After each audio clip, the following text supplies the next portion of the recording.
আসসালামু আলাইকুম। Hello viewer, এটা একটা 2 টন প্যানাসোনিক এসি। আশা করি সবাই ভালো আছেন। এসিটা আমরা আজকে হিমায়কটা আটকাবো 4 নম্বর লিঙ্কি।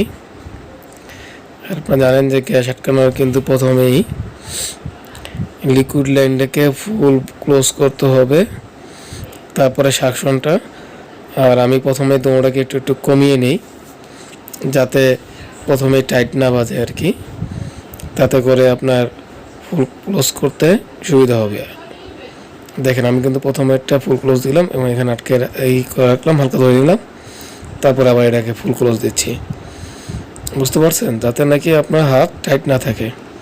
এই টাইট করে আপনি 5 থেকে 10 সেকেন্ড সর্বোচ্চই করতে পারেন, মানে ওয়েট করতে পারেন। আর অবশ্যই কম্প্রেসারের সাউন্ড শুনবেন।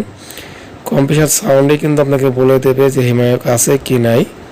খালি কম্প্রেসার সাউন্ড অনেক সাউন্ড করে রানিং কম্প্রেসারের থেকে, মানে হিমায়ক লোড থেকে।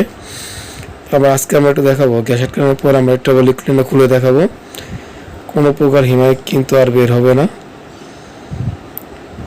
ভালো করে দেখুন। এই যে আমরা এখন সাকশনটাকে আস্তে আস্তে আটকাচ্ছি। হ্যাঁ, এখন পুরোপুরি সাকশনটা আটকে দিলাম। তারপর আমরা এখন করবো, আপনার লিকুইড লাইনটা খুলবো 10 ইঞ্চি রেঞ্জ দিয়ে। লাইনটাকে খুলে আপনাকে দেখাচ্ছি যে কোনো প্রকার হিমায়ক কিন্তু নেই।